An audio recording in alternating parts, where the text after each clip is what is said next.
Hey guys, have you ever wondered कि किस तरीके से हैकर्स आपके सॉफ्टवेयर के क्रैक्स जनरेट कर लेते हैं? चलिए इसी की चीज़ के बारे में आज हम डिस्कस करेंगे ताकि आपको आइडिया रहे कि ये हैकर्स आपके सॉफ्टवेयर को क्रैक कैसे करते हैं और यहाँ पर आप उसे सेव करना भी समझ जाएंगे कि किस तरीके से अगर आप एक सॉफ्टवेयर डेवलपर हैं किस तरीके से अपने सॉफ्टवेयर को सेफ रख सकते हैं। मेजर चीज़ जो इसमें काफ़ी इंपॉर्टेंट रोल प्ले करती है वो है इसका एक्टिवेशन प्रोसेस।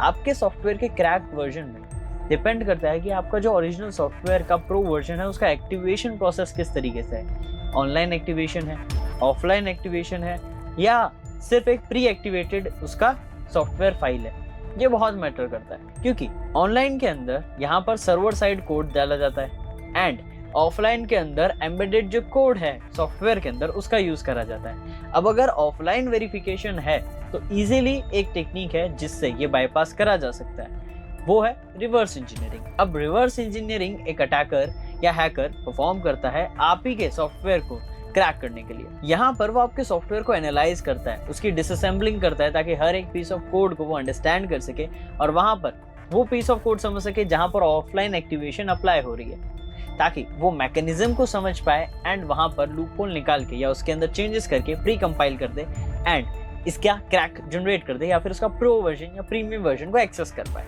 राइट, क्योंकि यहाँ पर कई बार पोस्ट एक्टिवेशन चेक्स होते नहीं हैं तो बस उसी को बाईपास करके वो एक्टिवेट कर देते हैं सॉफ्टवेयर को। अब ऑनलाइन अगर वेरिफिकेशन है तो थोड़ा मुश्किल होता है सर्वर साइड में क्योंकि आपको वहाँ पर की ज़रूरत होती है, लेकिन इसमें भी अगर वो रिवर्स इंजीनियरिंग कर रहे हैं और रिवर्स इंजीनियरिंग प्रोसेस में अगर कहीं ना कहीं ये चीज़ें छोड़ दी है एक डेवलपर ने कोड में तो ये इशू बन सकता है और ये सॉफ्टवेयर क्रैक हो सकता है। अब आपने देखे होंगे कुछ सॉफ्टवेयर क्रैक नहीं होते हैं क्योंकि उनका सॉफ्टवेयर बहुत अच्छा कोड से बना होता है, बहुत अच्छी पीस ऑफ कोड उन्होंने यूज़ करी होती है, बहुत अच्छे से डिटेलिंग करी होती है, सर्वर साइड वैलिडेशंस अच्छी होती है और सारी साइबर सिक्योरिटी का ध्यान रखा गया होता है। अब बात करते हैं यहाँ पर क्रैकिंग मैकेनिज्म्स कौन कौन से यूज़ होते हैं, यानी मैं यहाँ बात करने वाला हूँ कौन सी ऐसी टेक्निक्स है जो ज़्यादातर इसके एक्टिवेशन में यूज़ करी जाती है। सबसे पहली टेक्निक जो मोस्ट कॉमन है वो है की जनरेशन। यहाँ पर एक वैलिड इनपुट पे एक वैलिड की जनरेट होती है।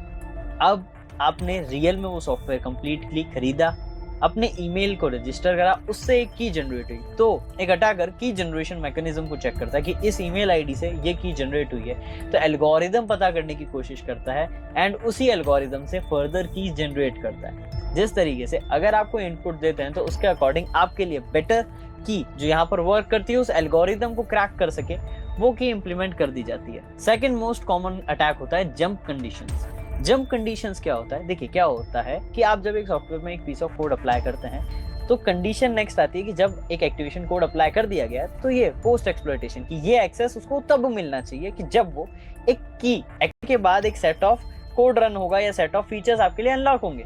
राइट, सिंपल सा है। तो यहाँ पर एक अटैकर उसकी रिवर्स इंजीनियरिंग करके उसको कंडीशन को जंप कर देता है, यानी एक्टिवेशन कंडीशन को बाईपास करके सीधा फाइनल प्रोडक्ट यानी जो पोस्ट रिक्वेस्ट है उसको जनरेट करता है ताकि वो उस सॉफ्टवेयर को एक्सेस कर सके या फिर उसके प्रो वर्जन्स को एक्सेस कर सके। तो ये दो मोस्ट कॉमन टेक्निक्स होती है जो सॉफ्टवेयर क्रैकिंग में यूज होती है। अब अगर आप चाहते हैं इनसे सेफ्टी रखना, पहला काम करना है बहुत अच्छे से आपकी कोडिंग होनी चाहिए। सिक्योर कोडिंग मैकेनिज्म्स का आपको यूज करना है। एक तरीके से आपको रेंडमली कुछ भी कोड नहीं करने हैं, उनको बेटर आउटपुट में जनरेट करना है। कोशिश यही करना कि आप अपने कोड को ऑप्टिमाइज करो, ये बहुत जरूरी है।